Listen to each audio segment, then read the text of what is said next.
Chicago, and the rest of the world. Welcome to the Money, Sex, Gen X podcast. This is season number 5, episode number 3. Why do your kids hate you? And we are definitely going to give you some life game. You want some game? You can get it right here, life game. My name is Eric McLeod, a.k.a. E-Money. Mm-hmm. Scotty Pippen. Come through. Podcast Pimpin'. And as I am every week, I am accompanied by the titan of teen tech. Come through. The music mogul in the making. Mm-hmm. Which that music mogul in the making is going to change real soon. But he's the jigger of stock figures. Indeed. My co-host, co-creator, give it up for Big Stu.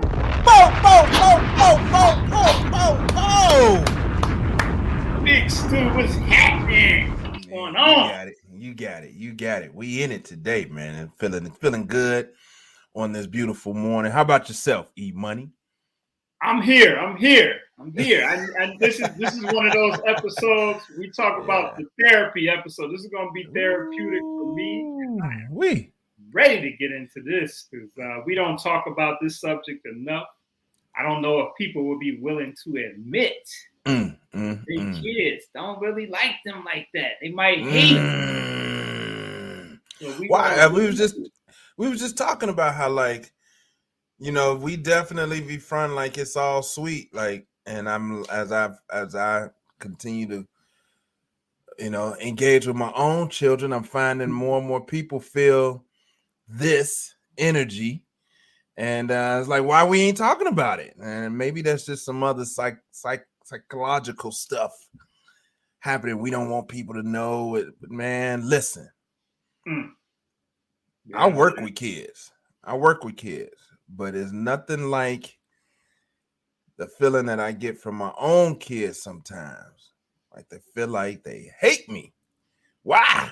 Why they feel like they hate you, man? I've been through the same thing. I pretty much was clear that they hated me at a certain point. So yeah, that's tough to swallow as a parent. We're gonna get into it. We're gonna give you a couple of facts and figures. We're gonna give you some personal experiences. And as always, the reason why we always say life game, we're gonna try to drop some strategies or just some concrete things to think about, you know, for solution strategies.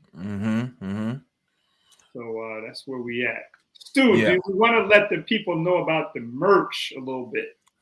Absolutely. Why do I? Absolutely, we want to let the people know about the merch. They can go to shopmoneygenx.com. Damn it. E-Money, I don't have it pulled up. I just don't have it pulled up. It's all good. But I'm about to pull it up right now. I'm about to pull it up right now. So yeah, we got some new merch, and let me let you all know we got some new merch coming up real soon. Right? Okay. Here we go. We got some new merch coming up. Let me share the screen. Yep. Right. Let me share the screen. GenX.com. All right. ShopMoneySexGenX.com. If y'all ain't copped no new merch from us yet, then shame on you. Shame on you. Right. It's fall. It's sweater weather. And if you're in a warm state, we got t-shirts. Christmas is coming. The holiday season is upon us. Throw blankets and mugs with the red piping, E-Money's favorite. No doubt. Ease into eating better as we approach this holiday season. Yes, don't be too much of a glutton. Ease into eating better if you ain't already on it. We got stuff to appease the ladies. Yes. You know, we got champion quality product. Yes, we do. Right? Still stay masked up, y'all. The COVID is still out here, you know, and I know we all back, you know, everybody ready to travel, and some of y'all are traveling real heavy. But mask up in style. Money, Sex, Gen X. Book bags, backpacks, leggings, long sleeve, oversized t-shirts for the ladies to sleep in. I like my lady has this one. Yeah, that's a very, very nice one. Fellas, get it for your lady and let her come to bed in that. blankets, towels, tidy whiteys, boxer briefs for the fellas, socks, tank tops. Man, you said Mrs. McLeod has this one in the pink, right? The pink hoodie. Yes, sir. Yeah.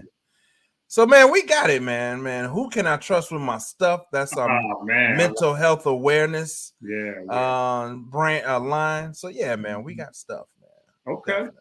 Yeah, this gear is for the bold. I know that word sex can throw people off, but this is for the bold. Get your money sex Gen X gear and represent the movement. And as I always ask you all, drop life game in the comments if you're out there so we know you're here. Please do. Get in these comments and let us know your perspective. We definitely don't think we know everything. We're having these conversations to try to get some insight ourselves. Like, comment, share it with somebody that you think would appreciate the content. Indeed. I'm tagging some folks on Facebook right now. If you see me looking down, it's because I'm tagging some people good.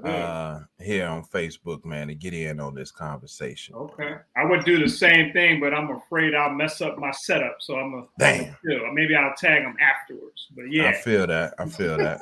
That's real life. Yes, sir. All right. So let's start sliding into this conversation here. So it's really clear. Why do your kids hate you? Right? And we found some interesting things. So we have our researchers, Olivine Spencer Consulting. They took a dive into this and they found a couple of things that I want to bring up. Let's see what we got here. One thing is there was a study published in 2010 that said that parents in the U.S. are twice as likely to be in a contentious relationship with their adult children.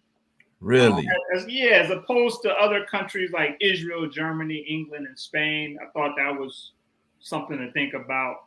Okay. Another fact that they came up with, Stu, is moms often believe that their ex-husbands or children's partners are responsible for why their children hate them. So wait a minute. Read that again. Read that again, please. Let's let that one sink in. Moms believe often that the ex-husband or the children's or the ex-husband's partner, so they got remarried or whatever, are responsible for why the child hates the mother. Wow. Often. They use the word often. Wow. So that was okay. I'm like, all right, I didn't necessarily know that. And then here's one that I really kind of jumped out at me, Stu. It said most estrangements between a parent and an adult child are initiated by the child. By the child? Yeah, this was a study that was done back in 2015 of more than 800 people. So initiated by the child. And the last one I want to give up is the New York Times did a study fairly recently, back in July, and it says that 27% of Americans are estranged from a member of their own family. And research suggests, Stu, that about 40% of Americans have experienced estrangement at some point. The most common form of estrangement is between an adult child and one or both parents. A cut is usually initiated by the child. Some heavy stuff. Very, very heavy. So, I have already early in this. There's probably going to be a few of these right here. Moment of transparency. Might have a few of these this episode, Eva. Right, okay. One of my children, at an early age, knew that she wanted to be emancipated. That this family was not serving her, and she wanted out. So I can identify with that initiation by the child wanting out. I can identify. It's tough. Now, for the younger viewers, or maybe people who may not be familiar with that concept, and I'm not asking you to go into anything personal, but what does that word, what does emancipation mean in that context?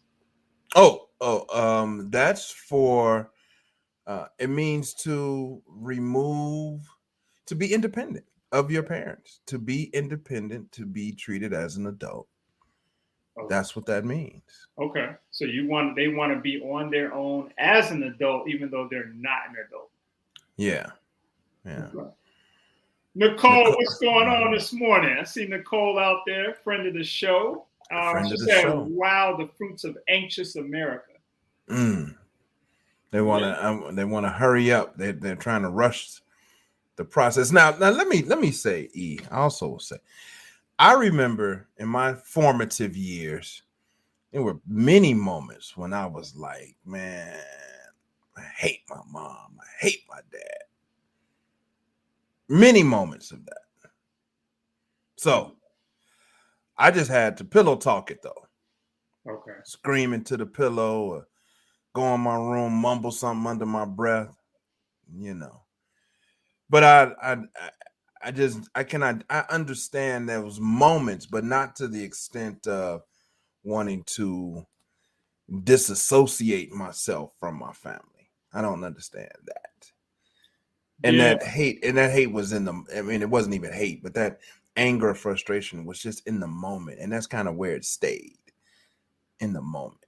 In the moment. And you probably didn't actually hate them. You just felt that in that moment. I was being treated unfair or something, or, Yeah. so yeah. Okay. Mm-hmm. For me, I can relate to the what do you call it, estrangement aspect, Mm-hmm. because when I was growing up, I didn't really have a ton of issues with my parents per se. But when I got older as an adult, I definitely became estranged from my father. But it seemed like your father was always dropping game, like giving you, but something else was there, something stronger, huh? I think the game dropping, I guess maybe I received it differently once I became a father. Okay. But the way that he was delivering it when I was a young man, it didn't seem like game itself. It felt like something else. You know what I mean? Okay. And so, based on situations that were going on between him and my mother, I chose to, estrange myself from my father. And I really didn't realize that, Stu, until we got in this episode, because I read these little statistics, but I didn't see myself in it until we started talking. Okay. So I initiated that between myself and my own father. We're cool now, but definitely can relate as I'm understanding what this is. So yeah, it's a big deal. I mean, anytime you don't want to deal with your family member, that's a problem. So yeah, as I am tagging family member, you're not on your phone, right? You doing it from the computer, right? Yeah, yes, I am. I'm gonna send you the link so you can be tagging folks to the live, because it's streaming live on YouTube right now. Oh, good, And good. so good. I'm gonna send it to you. You can send it out to folks, because I think a lot more people than we really realize need to be in on this conversation. Yeah, we really want to hear from you all today. And we're going to try to have a focused conversation. So, why do my kids hate me? So, we want to get into some of the easy layups of this. Like, there's some quick, easy ways that your child could start hating you from what we've been shown. One, Stu, is that you insist on being right. All right, so we dropping some actual factuals, and We're here we dropping go. our actual factuals. We do that every week. The first one is, and these are research-based, situations where people were surveyed, and you come back and see what the common ground is. So you insist on being right. Me, the parent, like it's my way or the highway. Your way or the highway, right? So I think that's a tough one, because if you're the parent and you're the one paying the bills, it seems like you would have the leeway to be the one who's right. But it seems like that by the child is interpreted as something else. Yeah, I see that. It's man, I don't even know I don't even know if there's an answer to it. So that just makes sense. Like, I feel like I know what I'm talking about. I'm the boss. This is my house. This is my rules. What I say goes. Some of this is how I was parented, but some of it is, this is my house. This is my house. So, and what you're wearing don't go right, and your conversation I don't like. Yeah, I could see how that's every argument is you don't know more than me.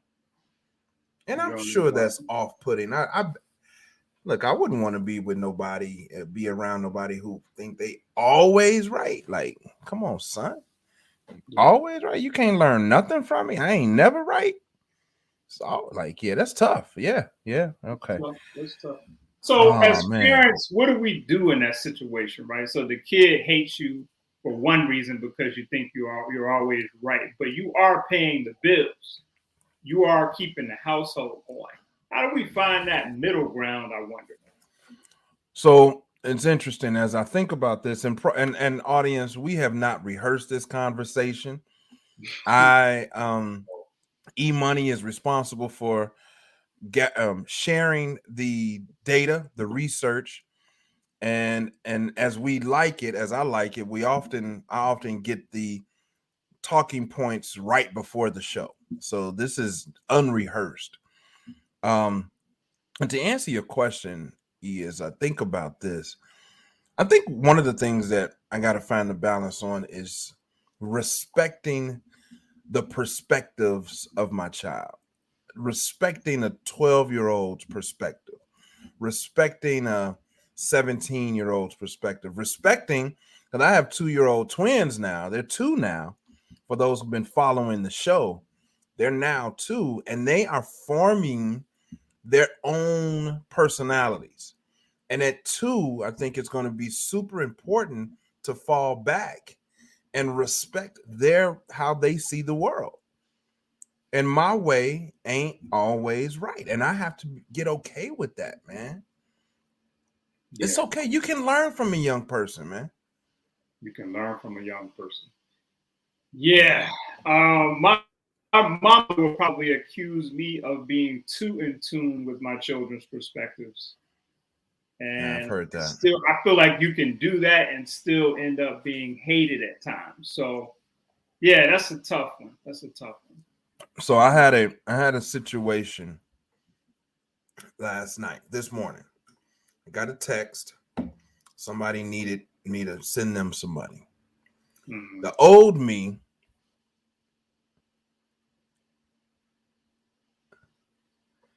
go out and come back in, E. Go out and come back in. I'm going to hold it down for you. Go ahead. Go out and come back in because you got a major lag. Okay. Go out and come back in. It's all right, y'all. It's real life. We doing it in real life, real time. Y'all stay with us. This is the Money, Sex, GenX podcast.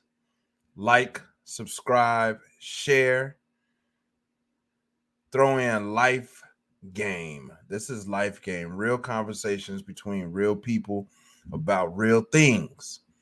Real conversations between real people about real things. We are talking about why do my kids hate me. We are going through the actual factuals right now. E-Money is jumped off. He'll be jumping right back on. But I want to hear from you all in the chat. Why do you think your kids hate? Do you think your kids hate you? And kids, do you hate your parents? And I'm talking kids to us grown folks. Do you hate your parents? Have you ever hated your parents? Right? So drop that in the chat. We're on actual factuals, and we're just trying to wrap our minds around this insistence on being right as the parent. So, E, you were gonna say something. You were saying, I was telling you the story. You there? Yeah, you were telling the story. Yeah. All right, I was telling you the story. So, my old me would have what? It's this late. I'm judged, and what you doing? Why you? And instead of just either you gonna send it or you ain't. So the new me. That's what it comes down to, right? At the end of the day, man. So I just sent it and held my opinions to myself. Are you okay? Are you safe? You need me to come and get you? All right. No, you good? You just need. It don't matter what you want to do with the money or nothing. None of that matters. All that judgment piece, my opinion. So that's me and my new awareness. I'm hoping that is part of this. Like, It don't have to be my way. It don't have to be my way. Don't have to be your way. No. Right. I'm gonna try to learn from that. Stu. The second thing that we came up with is you don't, and I guess it's more so for older people or maybe older teens, older children, but it's you don't know who they are now. So it's like, yeah, you raised me from a kid and all that, but I'm not that same person. I guess that could be a big deal, especially coming into adolescence. It's like, yeah, I'm 12 or 13. I'm not that same individual from when I was 5. That's real. Yeah. Do you get that answer when you ask how was school? What answer do you normally get, E? Do your kids tell you? Yeah, my kids are pretty forthright about what happened in their day. They are. I gotta give them. I'm sure I know they're not telling me everything, but I get a pretty solid response back. Yeah. And maybe you raised them up that way. I don't get that. I get, it was okay. Yeah. I feel like I'm pulling teeth. But I think to that point, I asked that question because I'm trying to stay in tune to who they are. But you and I have sons that are approximately the same age, around the same age. True. And my son I recognize is forming his own perspectives, his own opinions, and I'm not sure. I'm no mind reader, so I don't know what's in his head. I don't know how he's perceiving the world, which is taking me to the point where now, I truly don't know my 20-year-old like I thought. I don't know. I don't know what's important to her. I don't know how she processes. I don't know. I don't even know who her friends are. I don't know who I don't know. I really don't know who she is now. I really don't. Which it's not terrible. Nah, it gives me room to grow, to learn her again. Yeah. So, yeah. What about you? Yeah, so I have an 18-year-old daughter.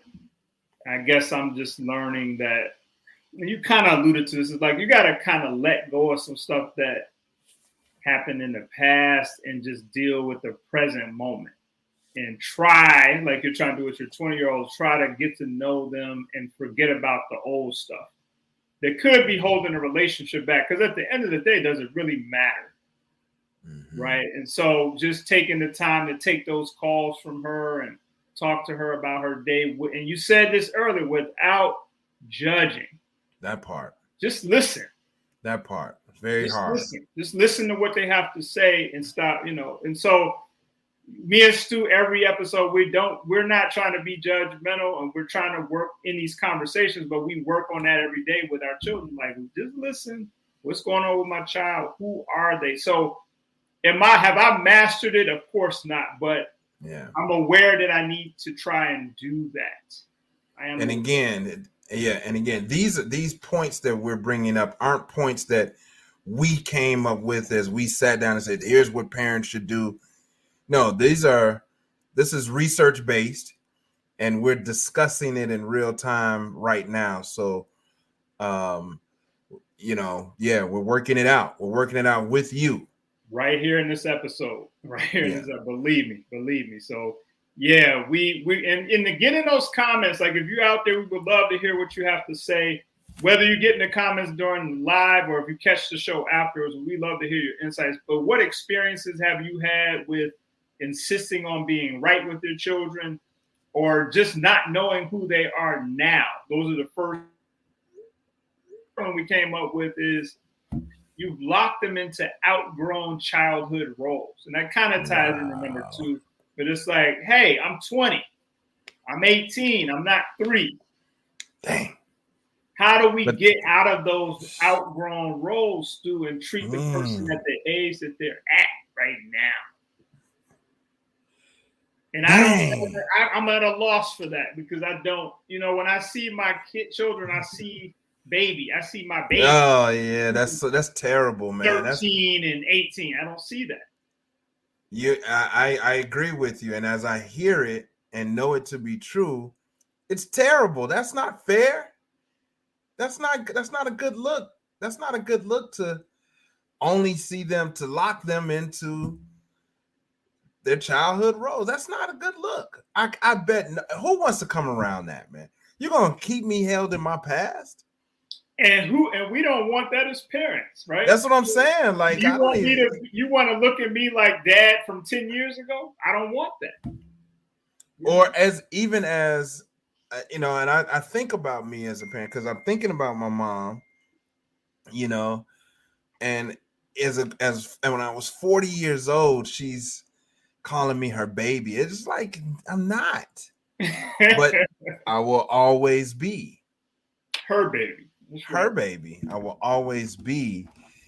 So we've locked, and I think the awareness that we can't do that. Like the awareness is they're adults or they're young adults. They're not kids. We shouldn't even sometimes we talk to our kids like we own them. Like they're here to serve us. Yeah. And I think we still call them little cute names that we used. I know I'm guilty of this. You're calling them the little cute name that you used to call them when they were 2 or 3, but they're not 2 or 3. I think kids don't like that either. It's like, yo, you calling me Biscuit, just whatever you call your kids. You know what I mean? It's like, yo, I'm about to go out to the club. You calling me Biscuit? Like, what are you talking about? Right. I think those are the things we have to kind of look and see, like, what does that look like on a day-to-day? I think that's a big thing that I've noticed for myself. Yeah, man. So that was number 3. And then number 4, Stu, is, and this is something that I know you and I could speak a lot about, but number 4 is you think divorce still doesn't bother them. You, the parent, think that the divorce doesn't still bother them because it doesn't bother you anymore, or it doesn't bother you as much as it used to, Stu. But we think, oh, well, I'm cool, but these kids are not cool. They're still bothering them. Yep, I know that to be a true possibility. I believe, as we are 2 divorced fathers here, I believe for sure that the divorce has an impact in my interaction with my children. Not to put mom out there, than my ex-wife out there, but I mean the facts is she believes that that's not a non-factor anymore. And really? Okay. Yeah, I'm like, I know how long it took me to get over my parents' divorce. It took me 25 years. It took me 25 years, man, to get over my parents' divorce. They got divorced, they got separated when I was 15, and it wasn't until I was 40. 40.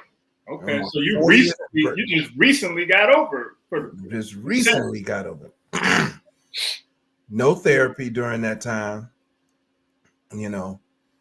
But that divorce, seeing my dad with his new wife bothered me and so it impacted sometimes how I interacted with my dad.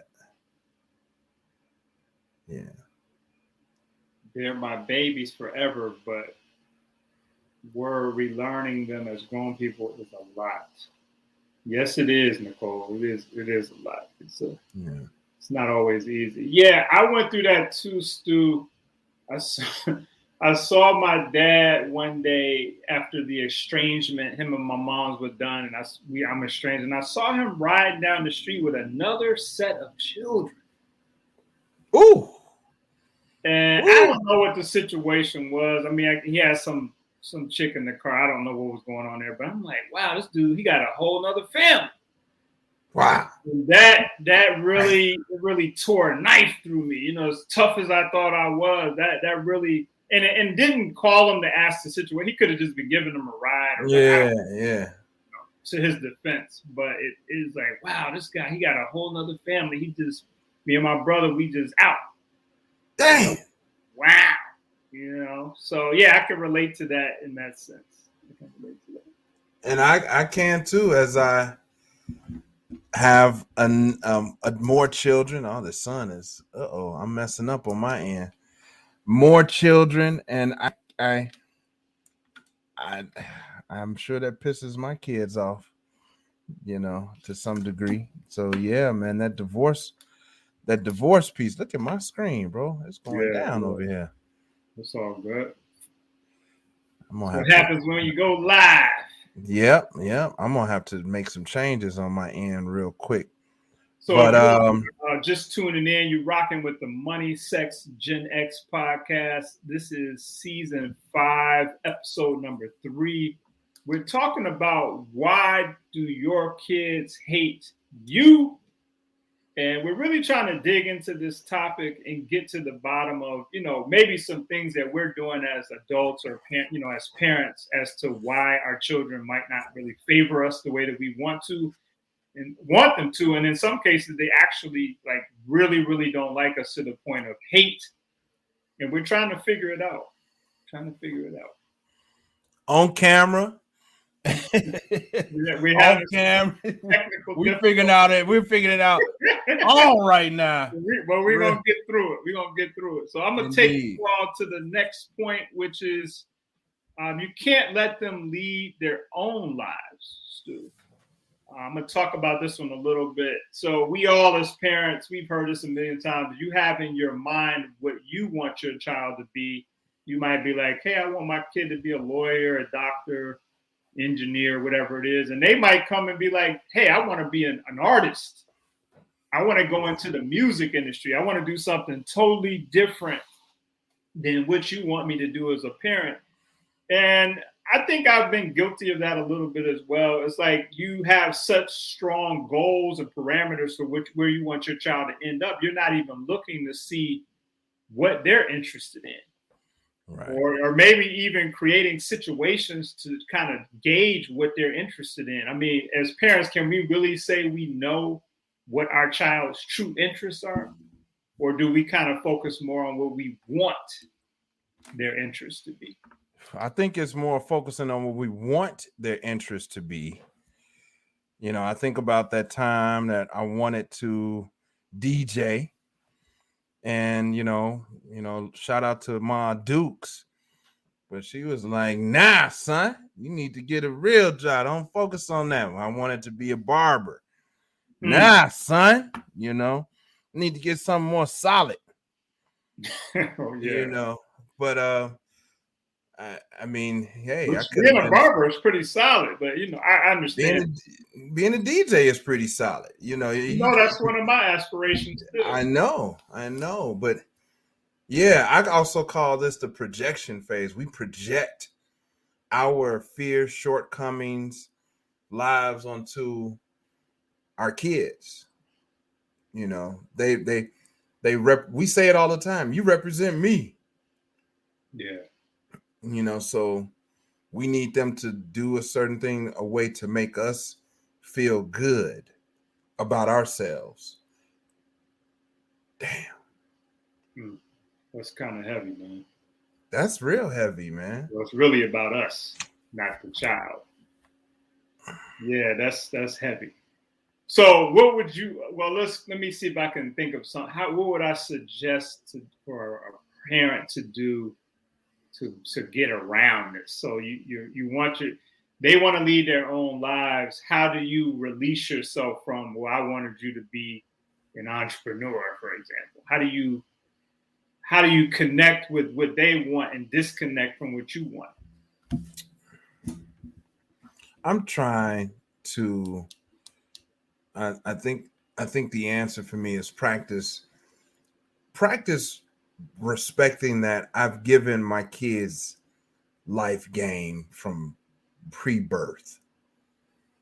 And part of that is, and I think about one of my children specifically, but I think about all of my children. I'm preparing my children to be independent.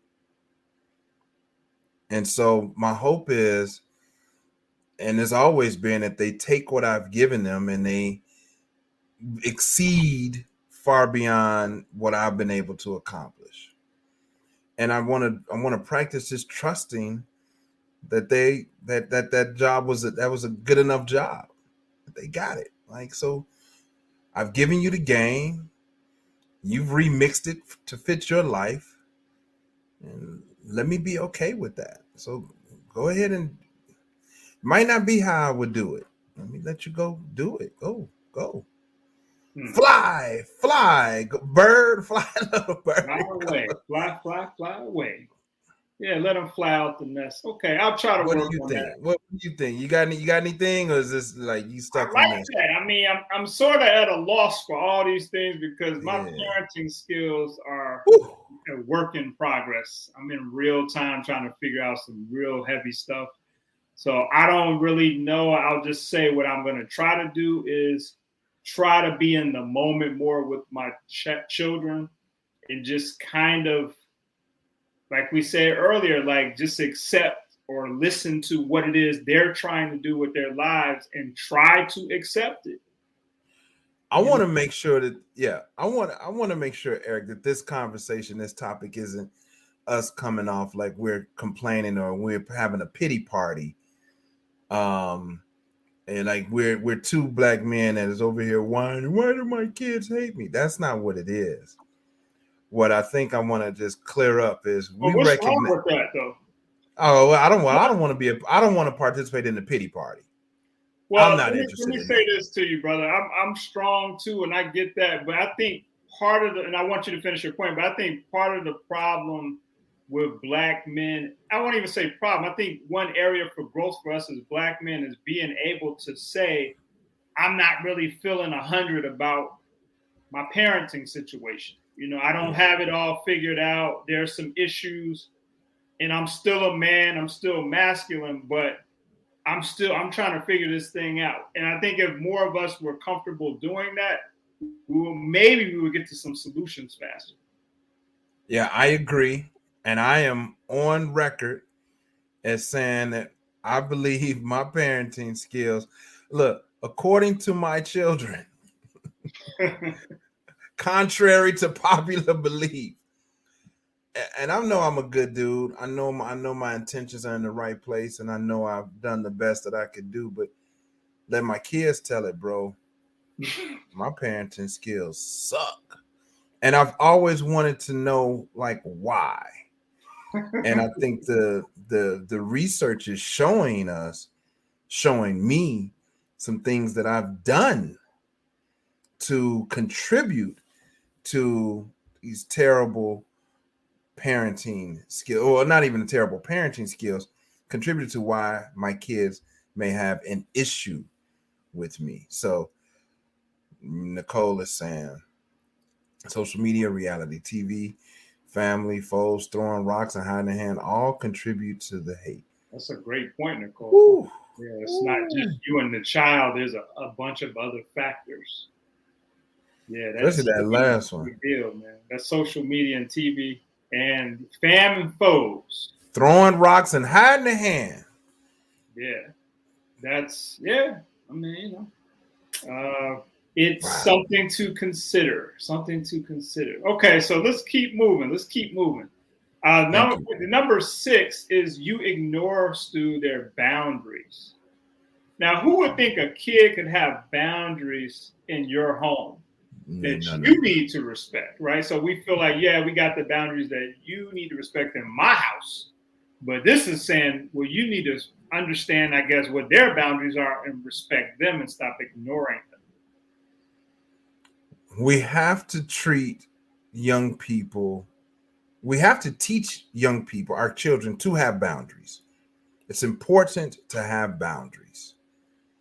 But I do know of some parents who have literally unhinged doors in homes. Like, you ain't got no boundaries up in here. Everything in here is mine. Like, nah. And yeah, that can be damaging, I'm sure. So it's boundaries with respect. I had a hard time, but I did it. I had a hard time with knocking on my kids' doors before I entered. Why am I knocking? This is my house. Open the door. But that's not fair. I can see that. That's not fair. Yeah. That door thing is that a black thing with the door? Nah. It comes up Nah. a lot. I mean, I was talking to my lady about the other day because I'm one of the rare parents. I don't care if you close the door, but I catch a lot of, I don't want to say ridicule, but commentary about the fact that not from just her, but just from people like, oh, you letting them close the door? And my whole thing is there are times that I don't want to see him in that moment. I need the door to be closed. I need some separation so when I walk by, I can kind of clear my mind. But also, I have also been on the other side where it's like, why am I knocking before entering? I've been there too. So you're saying the door thing is not just a black thing? I don't think so. No, because I'm clear. I've seen other cultures of people, and let me just say, I've been an incident of white folks I've heard of white folks of taking hinges off the doors. Oh, okay. I've experienced it. Yeah, like okay. No, you ain't gonna just be up in here doing what you like. Nah, this is all mine.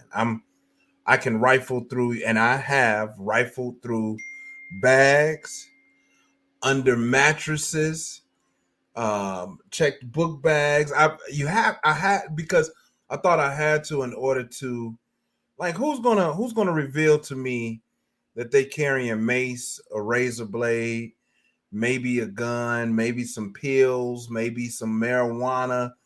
Who's gonna reveal?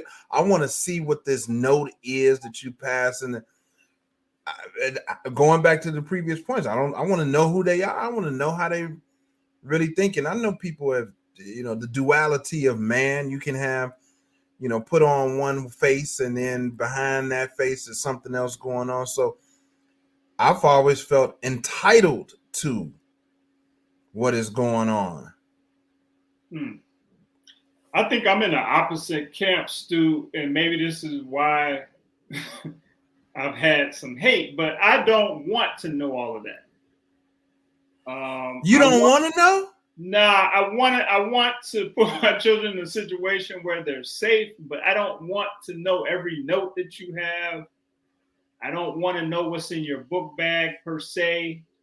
I don't know. My mother was kind of like that. It's like, well, kind of, but I just don't want to know all that. And that's not, I understand that that's probably not good, but it's like, I have to feel like I've raised you well enough to trust that you're not going to go but so far. If I have to kind of manage everything in your book bag, I don't know. I would have to struggle with that. I don't know. It's for me. It's not that. It's just like, you got to do these checks. You got to check, because for me, I would hate to be the parent that was like, if something goes down, it's like, well, you ain't know. It's your child. They in your house. How you not know? You not paying attention? And I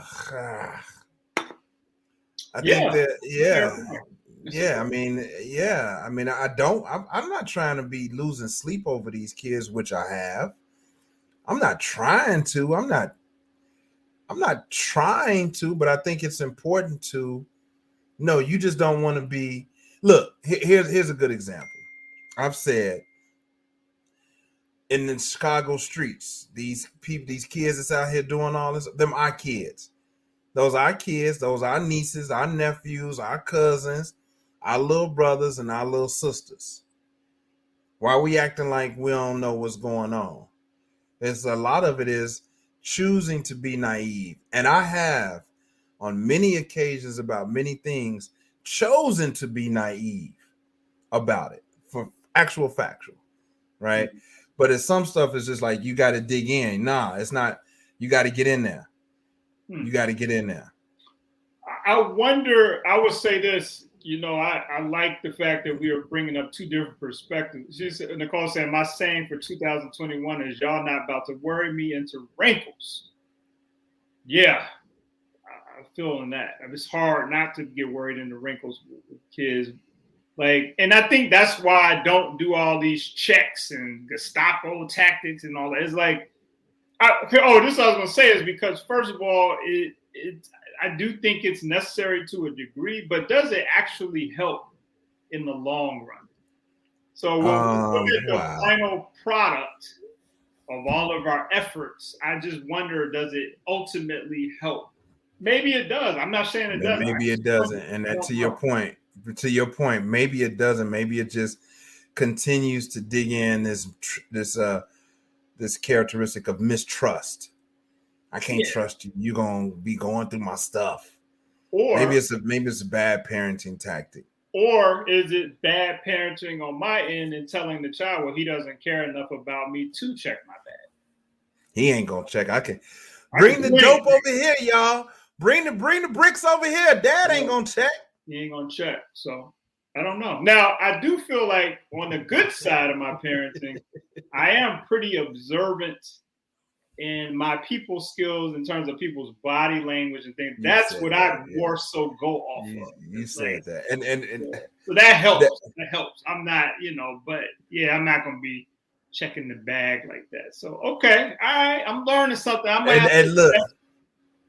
have to adjust a little bit. No, but that's a good one because we've talked about this. Your ability to pick up on body language is your skill set that you have, and I'm tangible. I need to touch it. I need to see it. I need to hands on. What's happening? Right. So that's good. Let me fall back a little bit and let me fall back. I'm the nosy parent, man. What's in there? Now I have given all of my children journals, and I make sure I don't go through their journals, but I'm checking. I have checked book bags. I have checked drawers. I have checked under the mattress for sure. Mm-hmm. I have, and I'm looking. I want to just see. I haven't found anything. Keep my fingers crossed. And maybe with my youngest too, maybe I don't do that going forward. Maybe that was my old school parenting style, but yeah, got some work to do. What else is next, man? What else you got? So I guess we can learn from each other's tactics. We'll take a little bit from both. All right. So ignoring the boundaries, and then you got, and this is a big deal, Stu. You listen, and this is an issue in romantic relationships as well. You listen, but you don't hear them. You listen, but you don't hear your child, and this could be why they hate us. So I'm before we even say anything, I know we've both been guilty of this. We don't even have to wait for an acknowledgement, right? But I think we should get into why. Why do we listen to our children but not hear what they're actually saying? Is it because we've just been programmed to do that, or it was because it was done to us? What do you think? I think it's from here. Yeah. I think it goes back to an earlier point. Like, we insist on being right. Like, we're parents. We're supposed to know it all. Like, we minimize their opinions about it.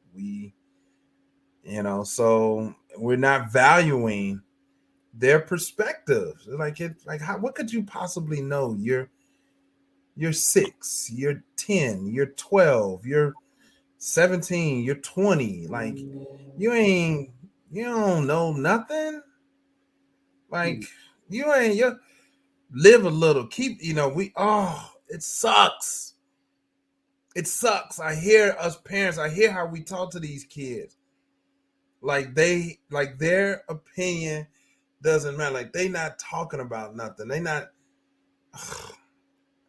I'm hurt. I'm hurt right now. I'm smiling, but I'm hurt because I see myself in this research, in these points. You and me both, brother. And it's painful to know that I have contributed to some of the disconnect between my children and I.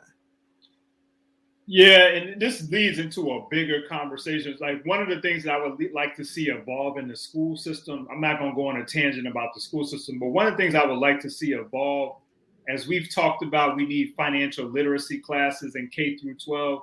We definitely need family development courses or something to kind of orient you as to what is the family dynamic and understanding that as a child, and then what is my role going to be as an adult with children. I think we wait too long to introduce that to people. It wasn't really introduced to me until I had a child, which is way too late. So even this list that we're talking about, Stu, what if we had gotten this list 18 years ago, 20 years ago, and really kind of understood it? Now, we would have only understood it to an extent if our children were small, but just kind of knowing like, hey, this might be some stuff that I want to stay away from. Man. Yeah, I think it would have had a true impact on having children instead of just the ideology of go to college, get a job, start a family. You know, having these like, okay, remember I always talk about and then they lived happily ever after, and then the movie goes off. Nobody talks about how did they survive the happily ever after. And this list would have been very helpful, specific to raising children. Yeah. And I dun dun dun dun. Another moment of transparency. Beautiful.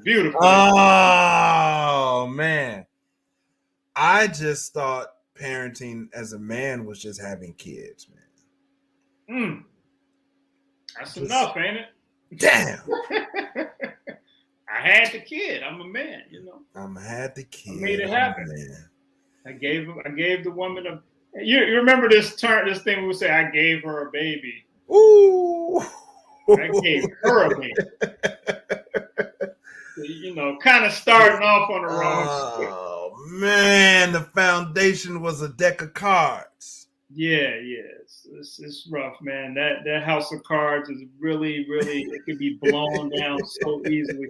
Hey, and if you're just tuning in, this is the Money, Sex, Gen X podcast. I got my main man, Big Stu. Bo. You got the merch on deck. Shop Money, Sex, Gen X podcast, moneysexgenx.com. I hope I got that right. Yep. Shop moneysexgenx.com. You get the merch. Keep the movement going. We are trying our best to do this conversation some justice. Man. Like, comment, subscribe, and share. Nicole's out there getting in those comments.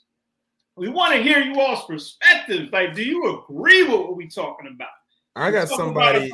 We talked about 7 different things. We want to know, like, is this stuff resonating with anybody out there? I have somebody who was unwilling to put in the chat, but has texted me. I guess they're watching and texting me. Okay. And this young woman says, most fathers don't want to know. I've personally experienced my ex saying that it was her fault that the kids don't like him. Help me understand that one. That was going back to the most mothers think it's their spouses. So she's agreeing that she says fathers don't want to know. No, I'm sorry, I read it wrong about the going through their kids' stuff. Most fathers don't want to know. I personally experienced my ex saying it was too much information. TMI.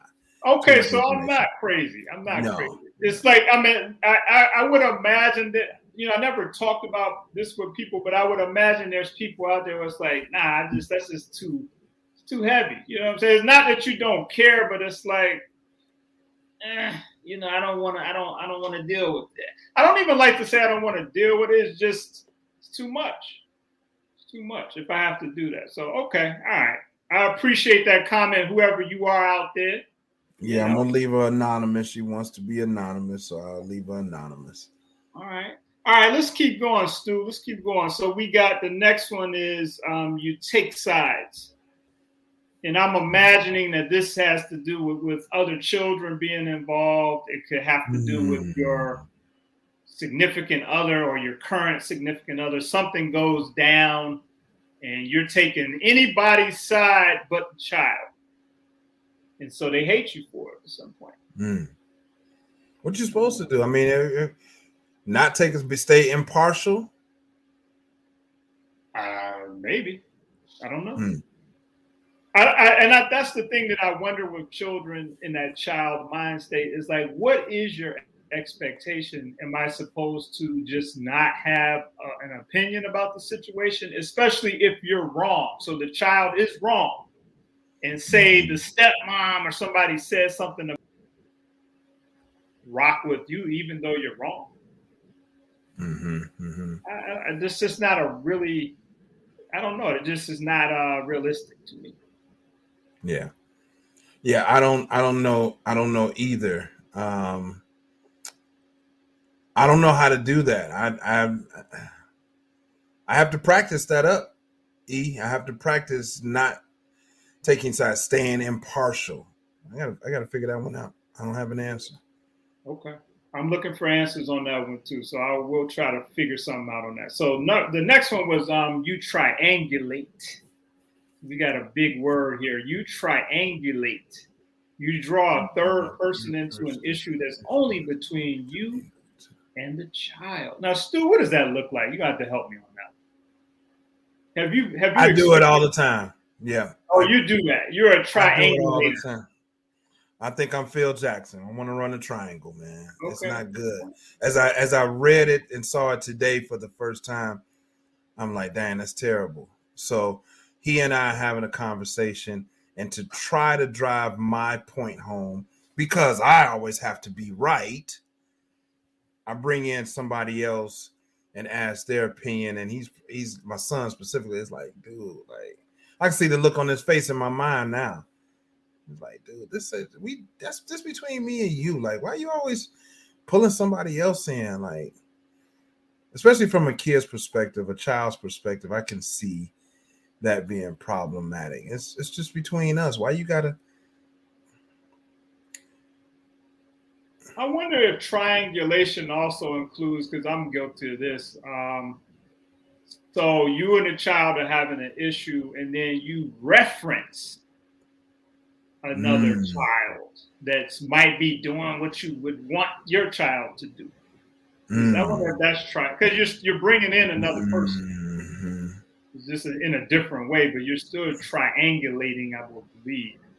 It's like, yo, why don't you do this like so and so and so, or even the other sibling, like, yo, your sister's doing this, but you ain't doing it. I could see how that might breed some sort of resentment or hate. Yeah. Oh man, that sucks. Yeah. So that's triangulation. So ask yourself out there: am I triangulating? Am I a triangulator? And that's something to think about. Number 10, you take liberties.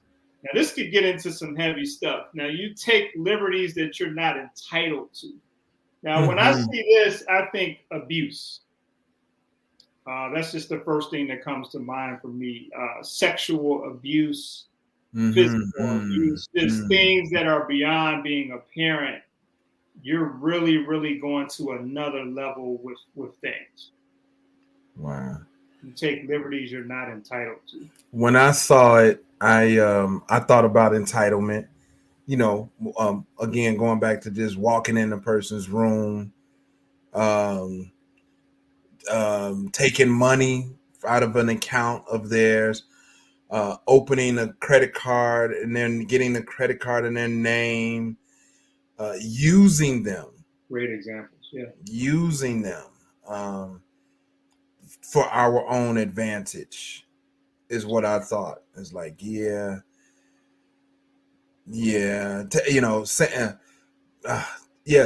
taking from them. You've given them something, money specifically, and then take it back without their permission or without their knowledge.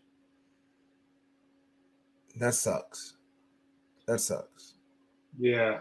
That makes me think about something else too, as far as taking liberties. It's like you might lean on them too much emotionally. They're a child, but you're coming to them with this heavy stuff about your romantic relationships, or this is what I got going on with your mom and all. I kind of see that in the same vein. It's like, this is a child. You shouldn't really be taking that liberty to put them in these situations. Let me ask you a question. I can see how somebody could hate you for that later. It's too heavy. This hate also kind of digs into resentment, where they grow up resenting you. I would say so. Yeah, I think it's all the same sentiment. Like when Mm-hmm. I hear hate, I hear like they just don't feel good about you. Can you hate a parent but still be around them? Can you hate a parent and still love them? Now that's beyond my comprehension, brother. I have to really explore that. I think, yeah, I don't know about that. I think everybody would say yes quickly, but how is that? How do you have two such strong emotions about somebody at the? Yeah, I guess that I'm saying that. I guess so. You could hate somebody and still love them. I guess. I don't know. What do you think about that? There's a thin line between love and hate. But that song suggests that you're going to the other side of it. You're not the line, it's a line, and you're going over the line, right? If I'm understanding that song correctly. There's a thin line between love and hate, but you're either on one side of the line or the other. Not both. Am I thinking too deeply about that? It's like, nah, you either love or you hate. You're on one end or the other. Can't have both. That's just like me and you. I can't be like, yo, I hate Stu. I don't mess with him like that. But then I'm like, yo, I love that dude. That's my guy. Like it's two different ranges of emotion. Then the other thing that brings up for me is, I suppose you can have different emotions about people at different times. So I love my mom or dad today, but then something happens and right currently I hate them. You get a trigger. Yeah, it might not be like an infinite point of view. It's like, yo, I don't really mess with my dad like that. I hate that dude. And then 5 years later, oh, I love my dad, man. That's my guy. So I would say that to say for parents out there, I think that might give us all some hope, because if your parents hate you right now, your kids hate you right now, maybe it's just a temporary thing. And maybe they don't hate you all the time. Maybe they only hate us in certain moments.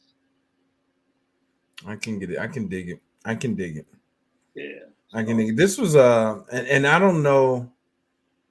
This is deserving of this is a heavy, necessary conversation, particularly for the adults in the room, the parents in the room, and many of the people that watch us, they have, children, middle school to college age children, or some even older. And I think this is just a great episode to enlighten us on things that because we complain about our kids all the time. And I think this episode has shown me that some of that is warranted. Like, not the complaints, but the way that our kids are responding to us is by our own doing. Some of this we've brought on ourselves because we insist on being right, and we don't really know who they are. And we've locked them into these childhood roles, and we act like the divorce is not a thing, and we can't let them make their own decisions, and we don't respect their boundaries, and we're not hearing them, and we take sides, and we triangulate, and many of us in times have even taken liberties that we're not entitled to, that show up.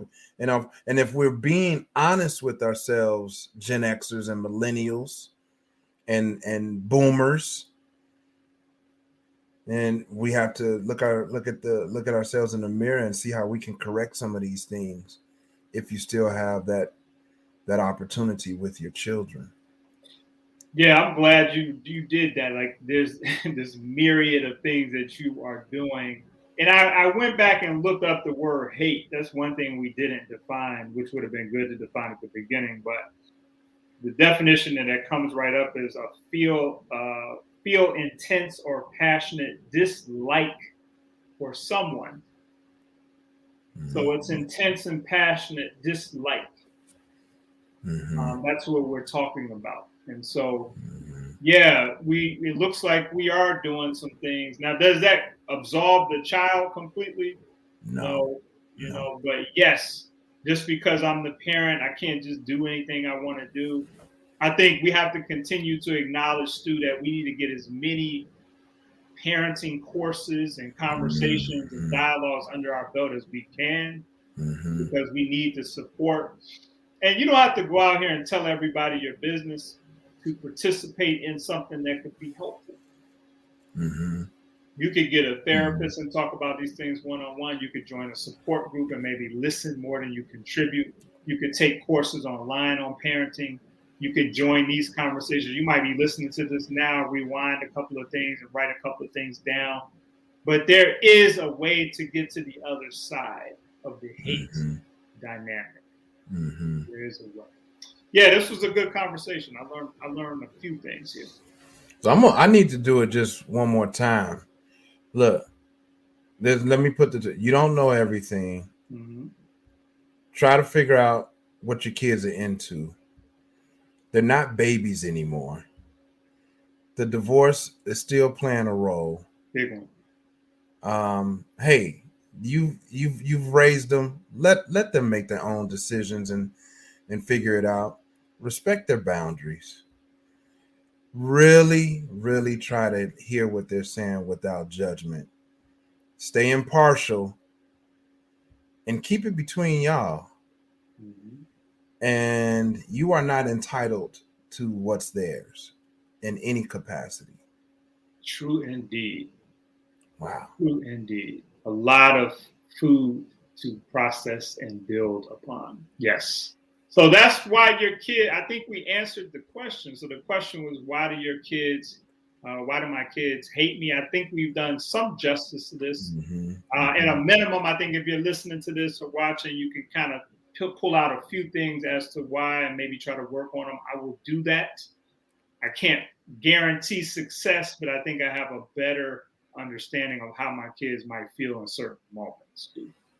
Yeah, I agree. So let's get to this is our new segment that I'm really excited about. So we were doing characters from corporate, which is beautiful. I love it. Well, Stu and I are entrepreneurs, so we wanted to start getting into that entrepreneurship conversation. We see a lot of other platforms out there that they do nothing but entrepreneurship, which is great, like Earn Your Leisure, Dr. Boyce Watkins, Jay Morrison, all these different people. That's not necessarily our lane, but our lane is dropping life game. So we're going to talk about a specific tale. We call it Tales from the Startup. We got people who write into us and give us their experiences with starting a business or organization. And so we always read it out. You can be anonymous and just try to give up some game. So when we say game, something concrete that you can use in this situation, Stu. All right. So here's this week's installment of Tales from the Startup. Let's go. Hello, checking in from Maine. Yes, there are. Maine. They say, yes, there are Black people in Maine. Okay. I don't know how to do that. How to process that. Yeah.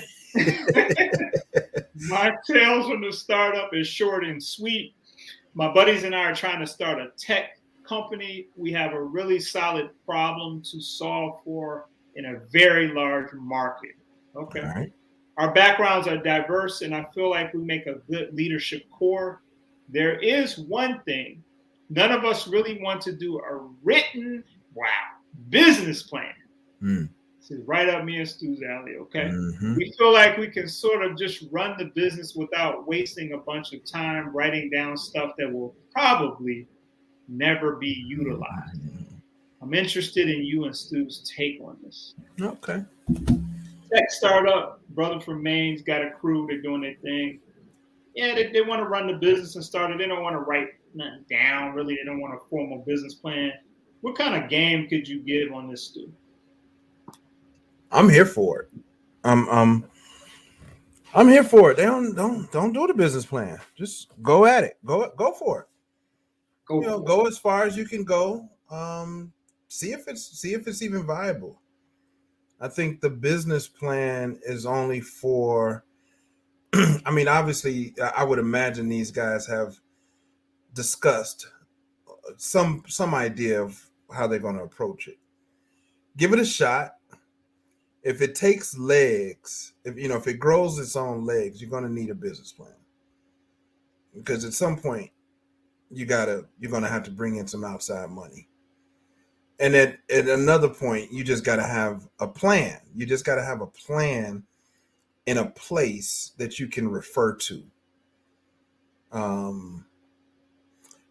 Yeah, so I'm here for it. Go for it. Go for it. Go as far as you can without the plan, and just understand that at some point you will, if this thing gets big, you will need a formal business plan, but it won't be things as this person has stated, things that they'll never be utilized. It'll be factual, based on proven activities that have gotten them to a particular point. So it'll never be things that you won't utilize. It'll always be useful data and projections in there. So that's my take. What about you, E? Big Stu dropping that life game. I love that because the cookie cutter answer would have been, yeah, you need to write it down. No, you don't have to always write it down. That's my same response. Don't write it if you don't want to write it.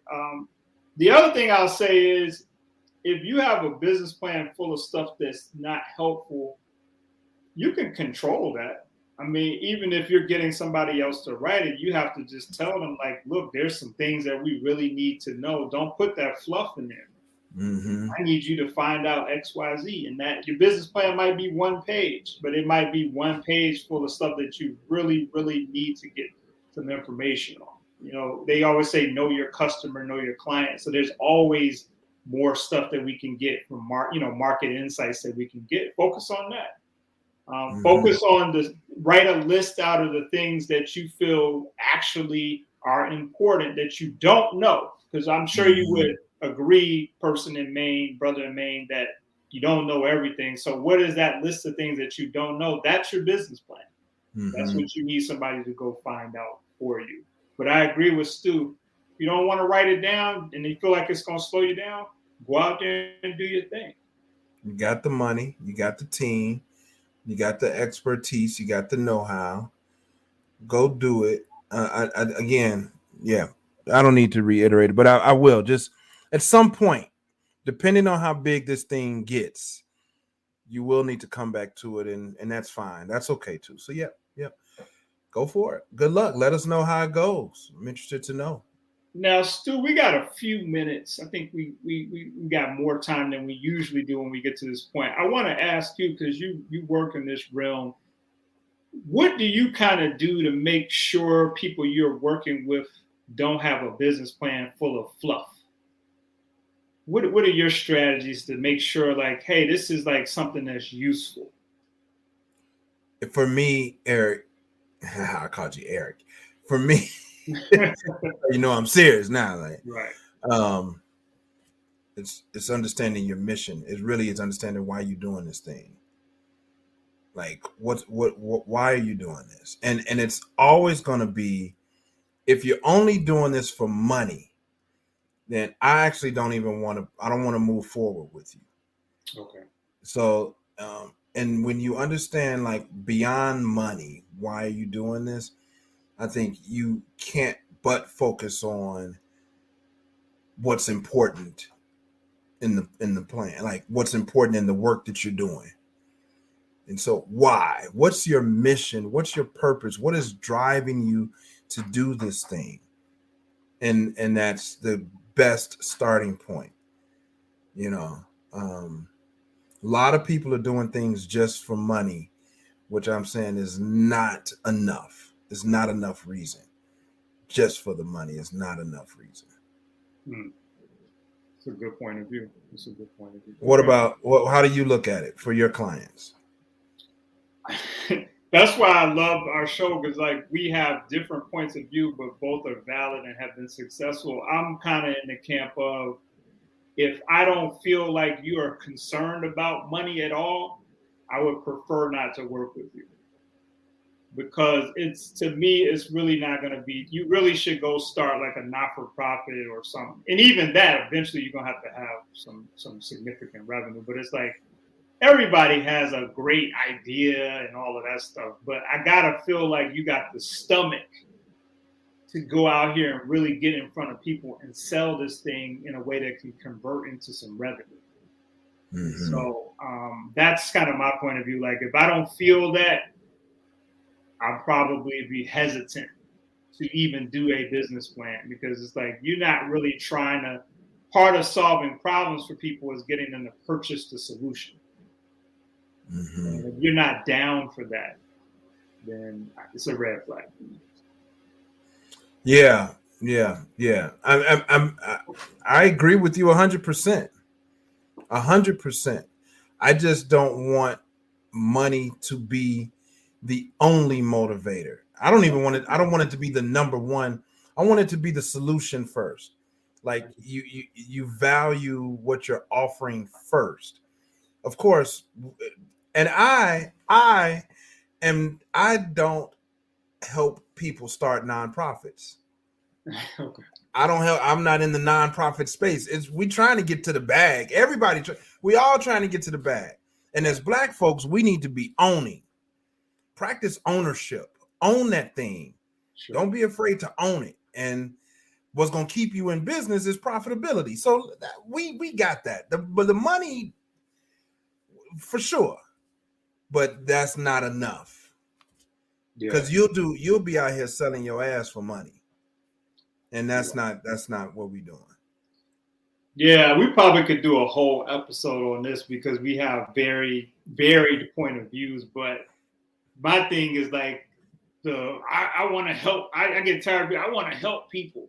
To me, that's not enough. It's like, everybody wants to probably help people, but again, you got to help yourself. Like, like I know when you're starting up a company, it gets rough.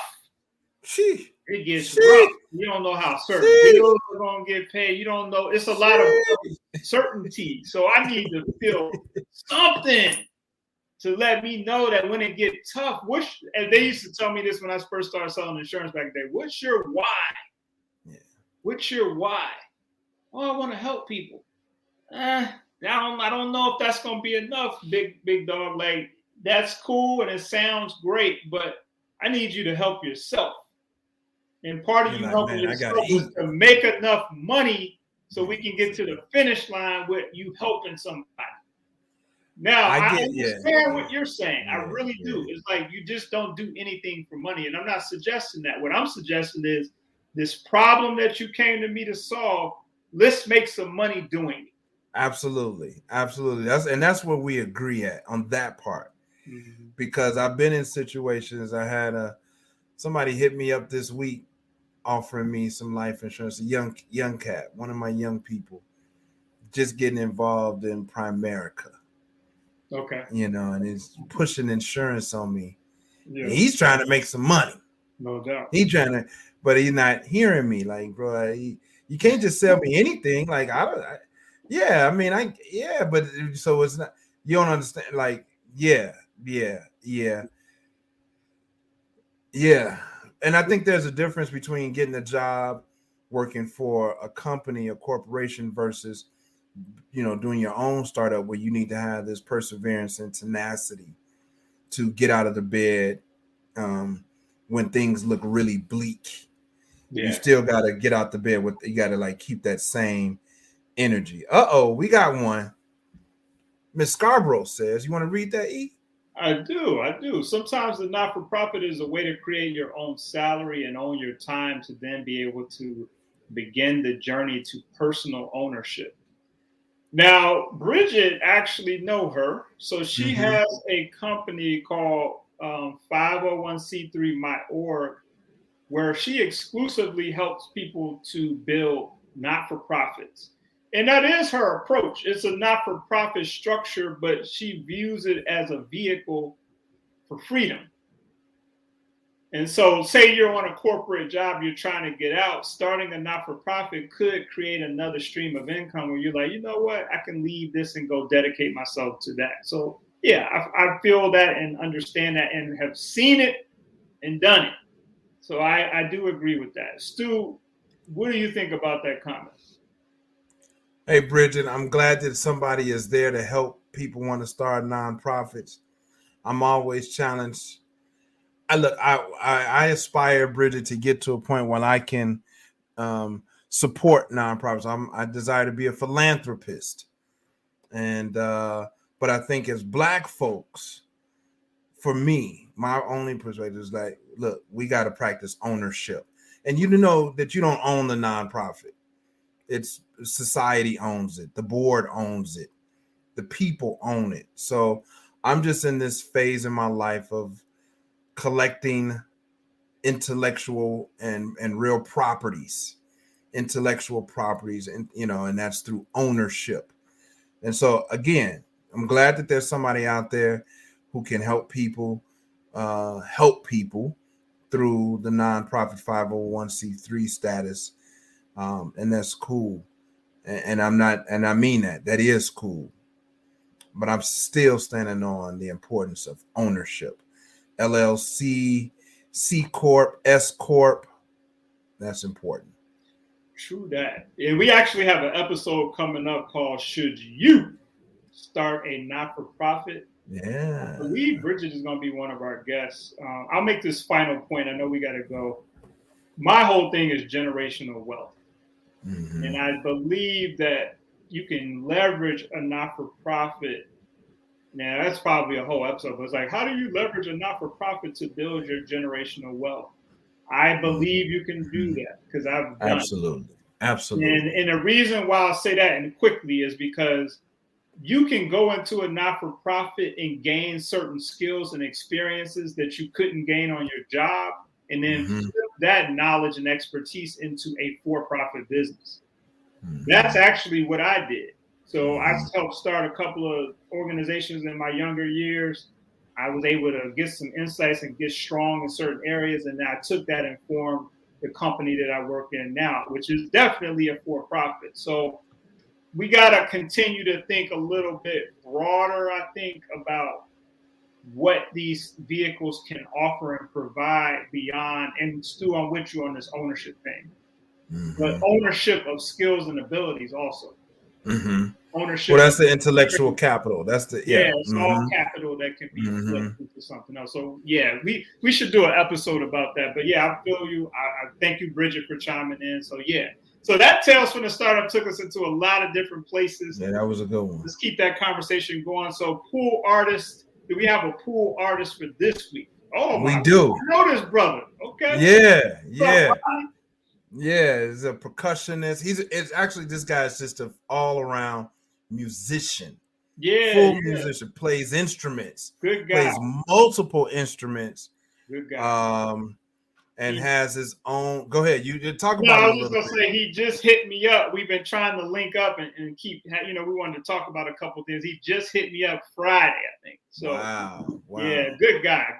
Yeah. Well, we listen to a lot of hip hop on the platform, but I wanted to showcase there are other genres of music. So let's just take a listen to Mr. Rodney Gibson. You all can go check him out. On this song is called Tamborum. Peep this. Check it out. Let's go. MusicSchool.com.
like to hear more of that. Hey, they can go check that. Hey, that's a great Saturday afternoon cut where you can go get your whiskey or your bourbon or sit out back and listen to that jazz from some Rodney Gibson and enjoy, man. That's a good one. I like that. I'd like to hear more. Me and Rodney got some more stuff to talk about now. I didn't know he was dope like that. Okay. Oh, he's good, man. He's a consummate professional, brother. What is that called? Tamborum. He's only blessed us with one song on the platform, which is fine because that one song speaks volumes. Yes, it does. And I got to do my quick musicspool.com spiel. Hey, if you want to go somewhere to listen to emerging, and in Rodney's case, established artists, musicspool.com is where you got to go because it's all about fighting through the noise of Apple Music, Spotify. It's a lot to wade through to get to the next superstar or the next person that you just want in your musical library. And I'm blessed to be sitting here with one of the founders of musicspool.com. He founded this company with two other gentlemen who live in Europe. And it's a great story. Three other gentlemen. It's a great story. Every great company has a great story. I'd encourage you to find out that story of how he met these gentlemen and what they were able to do. You want to talk about proof of concept? It's already there. Musicspool.com. I have heard a number of great artists. I am a music lover. Never really messed with emerging artists too much. But when I went on musicspool.com, it opened my mind up and I heard a number of great artists. So please check out that platform. Dive in, dope music. Dive in, some dope music. What a tagline. Dive in, dope music. Dive in, dope music. We cannot get out of here before we acknowledge E-Money's wardrobe. You just can't do it. And I know it's very subtle. I try to keep up, but folks, I can't. I just can't, and it's okay. I'm comfortable in my own skin, but E-Money is just a step ahead. He's got the fedora on today, and that clearly is a fedora. I see you rocking the black flower lapel. Is that black? It's black. Black flower lapel with a classic white tee and flannel pattern sports jacket. Very casual yet classy look. E-Money brings that East Coast style and swag to the Midwest every time. Appreciate it. It's a real thing. E-Money's wardrobe spotlight. Keep doing your thing, and I'm sure that this brother just rolls out the bed. Beyonce talk about she woke up like this. E-Money, this how he do. This is what he do, y'all. So now you know better than that because I just came over your house the other day looking crazy. So, but I try, when you got a brother like Big Stu that you're doing something with, you got to come correct. Don't feed into that comment about he can't keep up. That is absolutely not the truth. But I'll accept the flowers. I try to do my thing. Big Stu is no slouch.